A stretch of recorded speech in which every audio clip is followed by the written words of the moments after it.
Luis, Sergio Brevalla, Matías Tombolín, gracias a los tres. Gracias por la invitación. ¿Qué le pareció? A ver, a mí me cuesta bastante hacer análisis de las entrevistas de la presidenta, tanto de la de hoy que de la expresidenta. Leí hoy toda esta entrevista y la que dio días pasados al periodista Novarecio. Sinceramente, porque veo que hay tanta hipocresía en el medio, no hay ni un poquito de autocrítica, porque ella lo que hace es decir, no, mi gobierno no era corrupto, podía ser alguno, por lo tanto ni siquiera hay ningún tipo de autocrítica para decir se me fue a mí de control, nadie le creería. Entonces, como son entrevistas tan plagadas de mentiras, es imposible que uno pueda hacer un análisis serio del resto de las cosas que dice, ¿no? Yo creo que esta señora cada vez más se yo digo, es como que se burlara de todos nosotros en la cara. ¿Usted cree, ¿no?, que hubo una asociación ilícita? Paulino, yo soy la denunciante. Por eso digo, no claro, tiene ninguna duda. Ninguna duda. Yo he denunciado todos los delitos que se cometieron, convencida que ella es la responsable de esos delitos, aportando todas las pruebas que hay, que son muchísimas. Y esto ya ha sido dicho después de que yo lo denunciara por varios fiscales y por varios jueces, que son los que dijeron que la señora era la jefa o líder de una banda o asociación ilícita, y han descrito con mucho detalle de qué manera ellos armaron una estructura económica, primero para enriquecerse con las adjudicaciones irregulares de la obra pública, y después para transformar ese dinero sucio, negro, que venía de la corrupción, en bienes inmuebles, en hoteles, digamos, en dinero que ellos manejan. Ese es el lavado de dinero. Es cuando se los transforma de lo sucio, se lo pasa por una lavadora y se lo incorpora al circuito legal. Siguiendo la lógica de la expresidenta, en términos de no blanqueó dinero, efectivamente fue el hermano de Macri, y fueron muchos de los encumbrados empresarios de la Argentina los que lo hicieron, pero lo lavó, que es más o menos lo mismo. Sí, sí, es lo mismo, por supuesto. O sea, mecanismo de blanqueo es diferente, Matías, ayúdame. Sí, a ver, hay un blanqueo... Uno legal y el otro ilegal. Ah, no, han habido, claro, blanqueos legales, que hubo dos repudiables, en el probablemente de Cristina, los dos desde lo ético, ahora, quizás. por eso. Pero no, lo que nosotros estamos hablando es del delito de lavado de dinero, un delito sancionado por el Código Penal, que es lo que hace, digamos, que en definitiva lo que hace es transformar un dinero de origen ilegal en esa apariencia de legalidad que tienen los inmuebles, los hoteles y la plata que tienen en las cuentas. Pero es claramente plata de origen ilegal. Lo han dicho a esta altura los jueces, los fiscales, y existen infinidad de pruebas. Y por eso va indagatoria, ¿no? Por supuesto. 9 de noviembre. Sí, en noviembre, no me acuerdo la fecha. No, la diferencia que hay entre un blanqueo, la situación que planteaste, el blanqueo legal es la exteriorización de activos, que se sanciona en función de la potestad que el Parlamento tiene de sancionar una norma, de decir, bueno, si usted tenía dinero de un origen que no quiere explicar, paga una multa. Por cierto, recordemos que el último blanqueo de Cristina duró 27 meses. Sí, y no un tenía récord multas mundial, y tenía 1% de multa el CEDIN, y 0% se invertía en los BAADE, unos bonos cuyo resultado fue muy magro, la recaudación que tuvo. Y cuyas personas que blanquearon no sabemos quiénes son. Sin duda. Porque acá lo que hubo es que se violó el secreto fiscal. Sí, alguien filtró la información que no debió ser filtrada. Exactamente, que eso es gravísimo y tiene que ser investigado. Pero claramente no tiene nada que ver un blanqueo de capitales, una exteriorización de activos, con un proceso de lavado de dinero, que además, de hecho, los procesos de blanqueo o de exteriorización de activos normalmente se acogen a mecanismos de funcionamientos que supone prevenir justamente lo que tiene que ver con los procesos de lavado de dinero. De hecho, uno de los problemas es los famosos ROS que se disparan dependiendo del tipo las de alertas, operación. Digamos. Claro, el reporte de operación sospechosa que los bancos disparan cuando en el contexto de un blanqueo aparece un depósito que es efectuado de un modo extraño. No sé, un tipo que aparece con 5 millones de dólares y es monotributista. Lo que no significa que sea un sapo fácil de tragar, que aparezcan 116.800 millones de dólares de activos argentinos que no nos habían contado que estaban y que de pronto aparezcan. Y que probablemente los hicieron a propósito de no haber tributado nunca lo que otros pagando impuestos nunca pudimos juntar, y que terminó yendo a financiar la reparación histórica de aquellos que justamente no están cobrando lo que tenían que cobrar porque no tributaron lo que tenían que tributar. Pero esa es otra discusión, no tiene nada que ver con el blanqueo. Yo quiero hacer esta aclaración respecto del lavado de dinero por el cual es investigada la señora Kirchner. El lavado de dinero es un delito que siempre necesita de un delito precedente, que es el que genera la plata sucia. La plata sucia que se lava en ese circuito proviene de un delito. La señora Kirchner ya fue procesada en esa causa por constituir ella esa asociación ilícita que se enriquecía con la plata del Estado y de las obras públicas. Eso era darle a Lázaro Báez, Cristóbal López, básicamente obras públicas por un monto y una licitación, entre comillas, prestidigitada, en un volumen y una dimensión mayor a la que el mercado podría haber ofrecido, con un sobreprecio muy importante, incluso pagando obras que nunca se hicieron, cosa que no debió ocurrir, para que esos mismos empresarios luego sean los que, alquilando las habitaciones de hoteles o eso es sus lo que propiedades, se investiga como el lavado de dinero en realidad. Pero primero estuvieron los delitos que se cometieron con las irregularidades en la adjudicación de las obras públicas. El 80 y pico % de las obras públicas de la provincia de Santa Cruz fueron todas adjudicadas a Lázaro Báez. ¿Lo imagina debido tras las rejas? Sí, claro, es, digamos, bastante factible con la cantidad de procesos que tiene y sobre todo teniendo en cuenta lo de hoy. Que creo sobre todo que hay que destacar, hoy debido a juicio oral por la lucha que han dado los familiares de la tragedia de Once, porque digamos, hay un trasfondo de todas las cosas que ustedes han estado conversando, sobre todo en la introducción del programa, que tiene que ver con la justicia. En algún punto me parece que tenemos que empezar a discutir una reforma estructural de nuestro sistema de justicia. Hace pocos días atrás se conoció un estudio que dice que la justicia es la institución que genera mayor desconfianza social. Lo cual es un disparate porque es la que debe ordenar el contrato. Claro, eso es gravísimo. Entonces, en algún punto hay que discutir eso, que son las cosas que nosotros decimos en campaña electoral. Dejemos de hablar y discutir de la campaña y discutamos de la Argentina. Hay que discutir el país, por supuesto. Yo creo que, entre otras cosas, es necesario que existan mecanismos de control ciudadano sobre la acción de los jueces.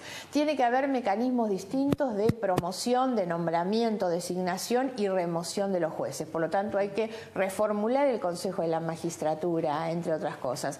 También hoy vivimos en el tiempo de las comunicaciones y los avances de la ciencia y de la técnica, y uno va a tribunales y los expedientes siguen cosidos con piolín en realidad. Entonces es una cosa increíble la burocracia, la maraña burocracia que existe atrás de procedimientos, tanto administrativos como judiciales. Hay expedientes que se extravían, se pierden. Y en muchos de esos va la vida y la libertad de las personas. Y las pruebas, ¿no? para condenar a alguien. Y como siempre digo, el proceso no puede ser la condena de alguien, pero la dilación tampoco puede ser el precio de la libertad de alguien. Claro. Ni lo uno ni lo otro. La velocidad es lo que importa. En cualquier sentido. Bueno, hoy la justicia tiene 3 problemas centrales. La lentitud, y siempre decimos si es lento no es justicia cuando llega tarde. La falta de eficacia en términos de resultados. Cuando uno mira las estadísticas, en realidad cuántos son los expedientes o los delitos que efectivamente llegan a tener una condena. No llegan al 2% en realidad. Y el otro punto es la baja credibilidad que la justicia tiene. Hay que hacer una reforma apuntando a reconstruir esos 3 aspectos que son centrales. Sí, ciertamente. Y ya, ¿cómo se ve desde la ciudad, desde la perspectiva de un país, en la lógica de poder hacer mella, salir de la polarización, dejar atrás el cambiemos o no cambiemos, el macrismo, antimacrismo, cristinismo, kirchnerismo, antikirchnerismo, y poder instrumentar, no sé, una discusión que intente ir por el medio? Bueno, hay que hablar de la realidad en todos los casos. Es una ciudad cara. La ciudad de Buenos Aires es una ciudad cara. Sí, barata no es, está claro. Pero además está más cara que nunca. Viste que, no sé si te ha tocado intervenir o ver cómo suben los precios inmobiliarios. No ha subido, el que compró hace 10 años 60.000 vende en $120.000. Es cara. Las expensas suben y suben porque las tarifas suben, porque la ciudad te cobra hasta para registrar el ascensor, porque no controla a los administradores, porque no están los consorcistas sentados en las paritarias. Es cara la ciudad. Entonces, me parece que hay que dejar de ver hacia Cristina desde la ciudad de Buenos Aires y empezar a votar por lo que te resuelve la vida. Y me parece que el gobierno de la ciudad hace obras que parecen lindas, pero no te resuelve el día a día. Y es esto, la ciudad de Buenos Aires está cara. Y el que quiere comerciar, el que quiere producir, tiene que pagar permanentemente tasas, controles, funcionarios no, profesionales que te hacen, te certifican que el edificio, que la producción está bien. Una cantidad de gastos infernales. La plata no alcanza, que es lo que dice siempre Matías, y es así. En la ciudad de Buenos Aires es muy especial el problema, es muy cara. Perdón, cuando la quisieron resolver, como en el caso de la ley en favor de los inquilinos, propietarios, inmobiliarias reaccionaron diciendo que esto atenta contra la actividad y particularmente contra los propios inquilinos. Lo que pasa es que el mercado inmobiliario ha estado a sus anchas en los últimos años y la ciudad fue regulada por la emergencia, crecimiento de villa y por un mercado especulativo. ¿Por qué? Porque el Estado no hizo lo que hacen las grandes ciudades del mundo, que interviene, ¿cómo? No regulándolo, sino construyendo para que acceda el que no tiene. Entonces tenés 350.000 personas en villas de asentamientos, el 30% de la ciudad de Buenos Aires alquilando. Uno dice, bueno, pero hay créditos ahora, sí, pero hay que acceder al crédito. Tiene buena tasa, pero si vos no probás ingresos y lo probás por mucho tiempo, no es un crédito hipotecario, empieza siendo personal en el sentido de que primero te mido el riesgo y después la hipoteca es como una doble garantía.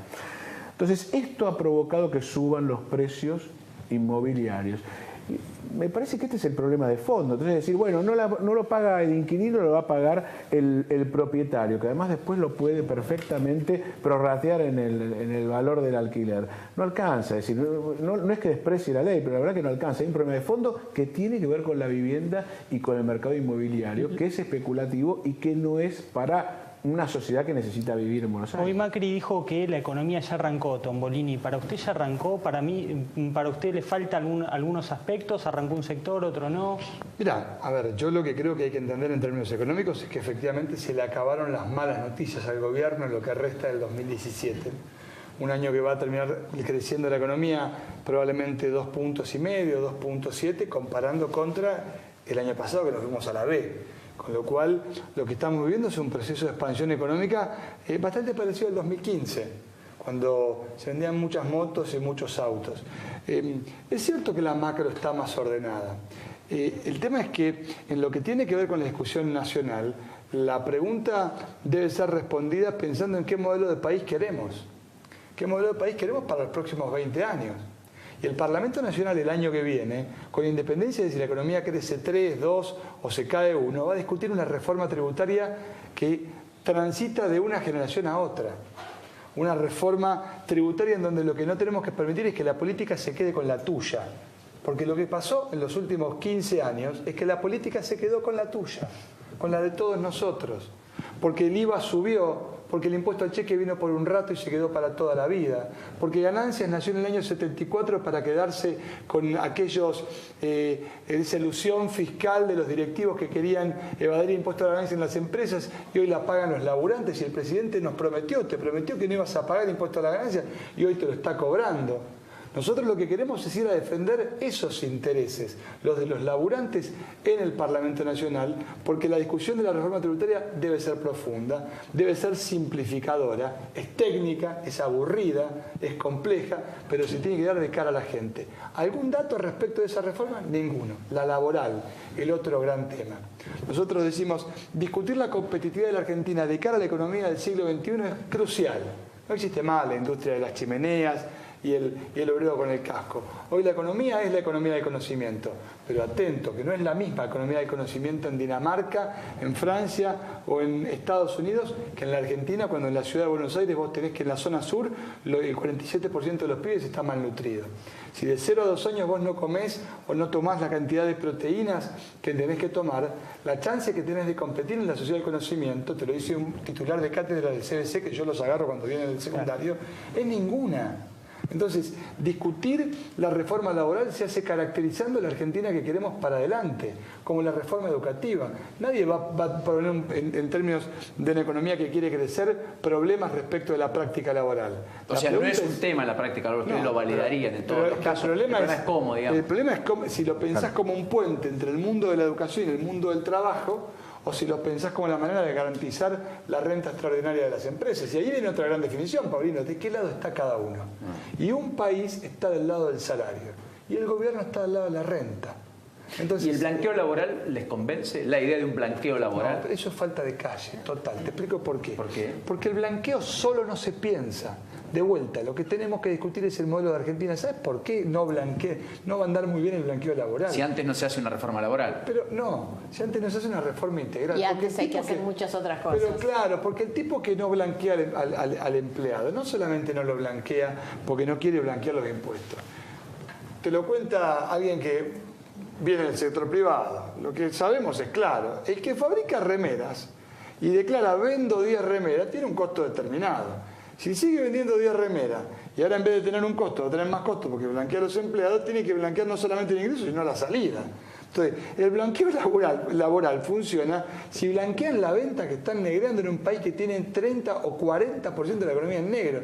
No es la idea de que vamos con un blanqueo y ahora sí todos juntos de la mano. No, lo que hay que hacer es emerger toda la economía que está sumergida. O sea, sería una discusión estéril y que quedaría definitivamente en bolsillo roto si solo se discute una ley de blanqueo laboral sin todo lo otro previamente. Por supuesto, que porque no habría incentivo para el empresario para poner más trabajadores y tener más... El empresario pyme no quiere despedir trabajadores. El empresario pyme lo que nos pide es crédito para comprar una máquina y poder dar trabajo en doble turno, porque lo que le tenemos que dar al empresario pyme son mercados, que pueda vender lo que produce en realidad. Sí, que le baje el costo también para Claro, lo que producirlo. necesita el pyme no es echar trabajadores, la verdad. Lo que se está discutiendo hoy es cómo le doy una herramienta para que pueda contratar más barato, de manera basura, como en la década de los 90, y echarlo y que le sea fácil y barato. Ahora, si no se toca lo que va al bolsillo del trabajador, pero sí el componente impositivo y demás, ¿hay margen, hay espacio para alguna discusión ahí o no? Bueno, la reforma impositiva hoy es más importante que la reforma laboral. Nosotros venimos planteando desde hace tiempo. Nuestro sistema impositivo es un sistema regresivo, injusto,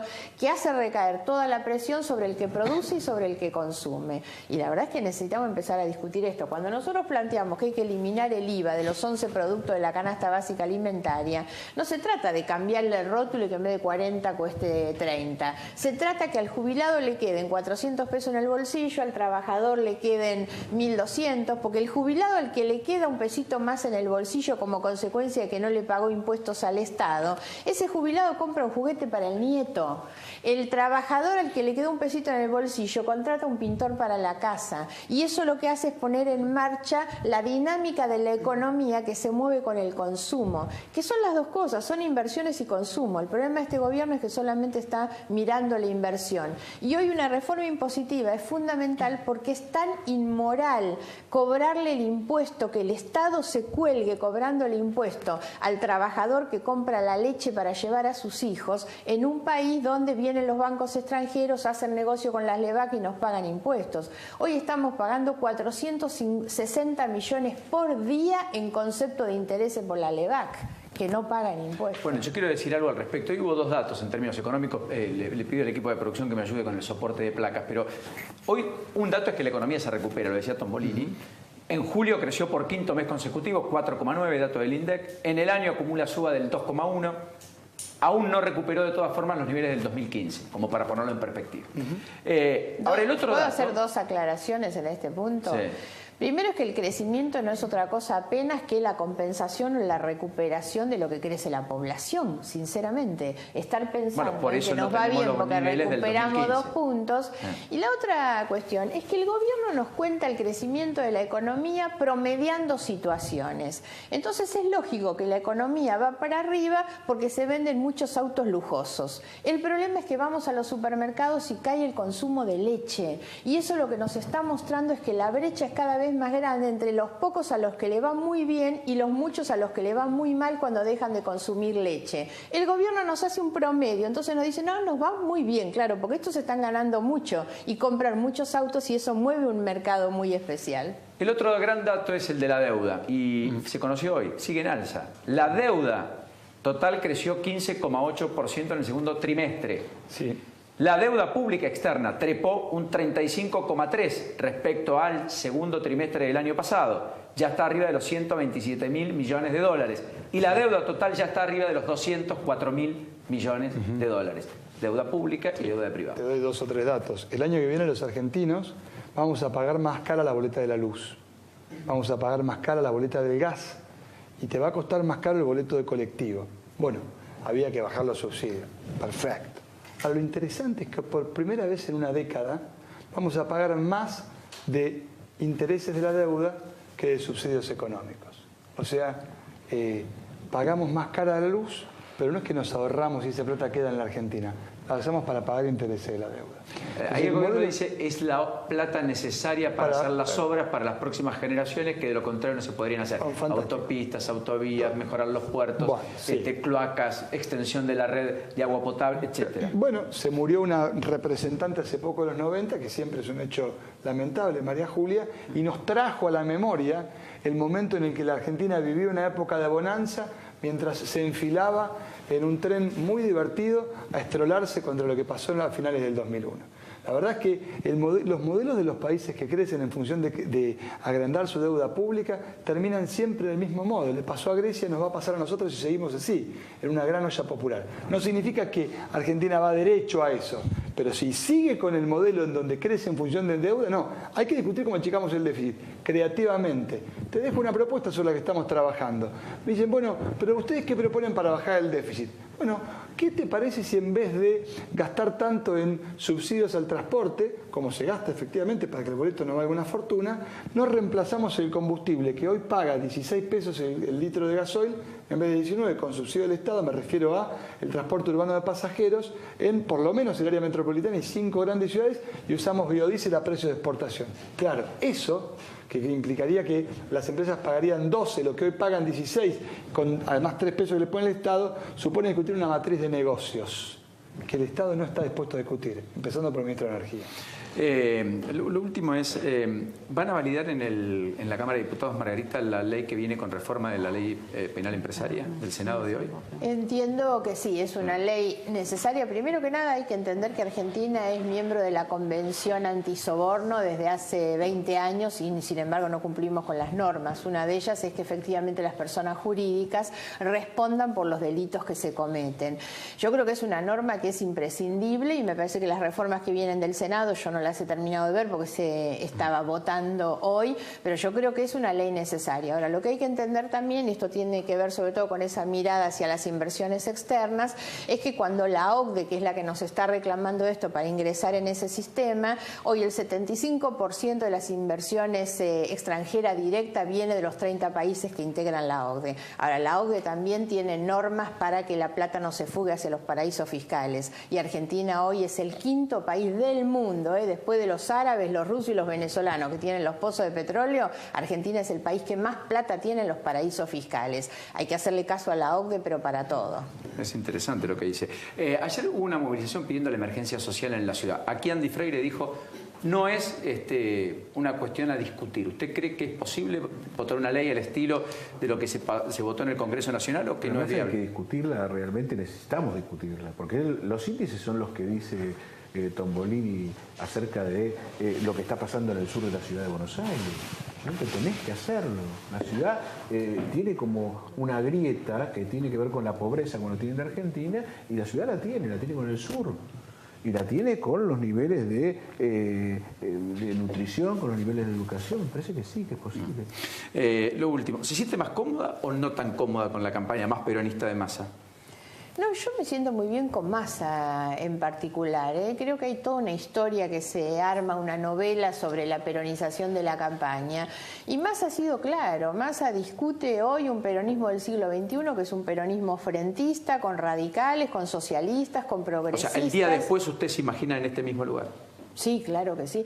Es que en realidad nosotros trabajamos no mirando solamente en la elección. Argentina necesita tener una alternativa que represente los sectores populares progresistas que hoy no tienen representación. Ningún peronista que está con Macri se va a ir de Macri para ir con Massa, ni con Cristina, ni con Urtubey en realidad. Y hay que mirar el sistema político hacia adelante. Los frentes son mucho más plurales, más diversos. Ahora, hoy los sectores populares, la clase media, los trabajadores, las maestras, los jubilados, no tienen representación en un gobierno que les está dando la espalda. Eso es lo que nosotros vamos a representar. Gracias a los tres. Muy Gracias gentiles, por la muchos invitación. éxitos en la campaña.